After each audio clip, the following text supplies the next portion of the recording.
The last time we visited Tom Dascombe, we spoke to him about Brown Panther. Yeah, he's been a superstar.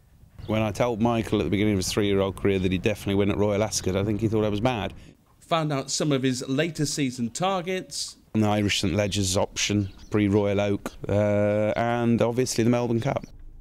And we were with Tom all the way, en route to the gallops and blazing a trail on them.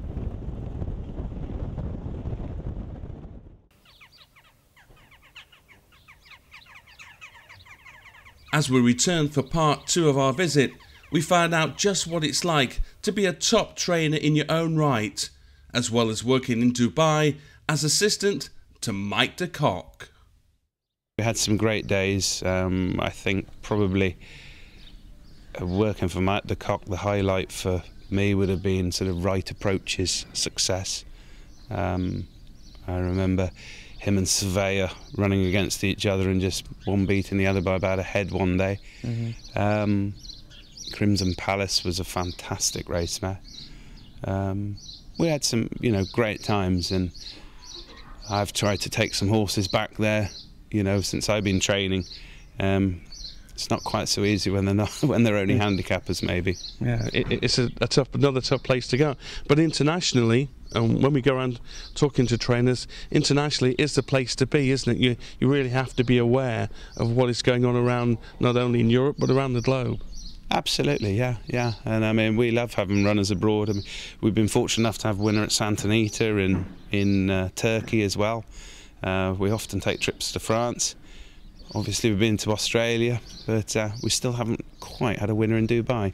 Santa Anita, that's quite an experience as well. I've been to the last couple of Breeders' Cup weekends, and that is a phenomenal experience for any owner and trainer.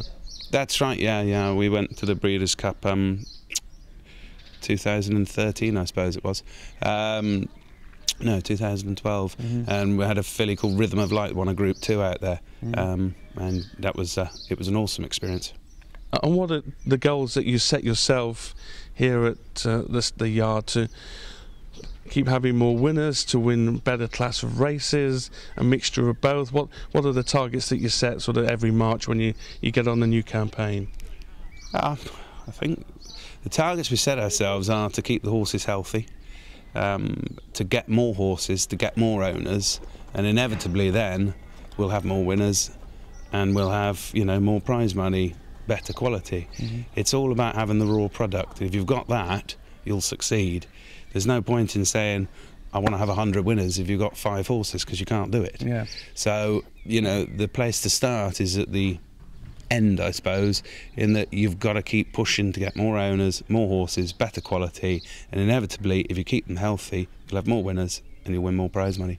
And how tough is it to source the youngsters these days? Is it getting harder? Is there more money available from certain owners that will push the prices up, makes it harder for other owners to come in and get it? Or have things changed over the past 2, 3, 5 years? I mean, I've only been training 8 years. 8 years ago I bought 2 horses for £5,000 and £15,000, and they won 2 Group 2s. I mean, doing that now is virtually impossible. We're spending more money every year because we have to. If we want to keep buying a horse, if the average price is going up, you have to spend more money. It's very difficult. Now there are so many people with a lot of money to buy horses. It makes the whole industry, I suppose, more competitive, but it's tough. Are you a man that would sit down, look at the book beforehand, look at the pedigree, go back in with that? Or are you someone that likes to go and have a real good look at the horse, and does something catch your eye, you would then go and bid for it that way? That's pretty much it. I mean, we can't afford to buy a pedigree, You've got to go and buy the specimen.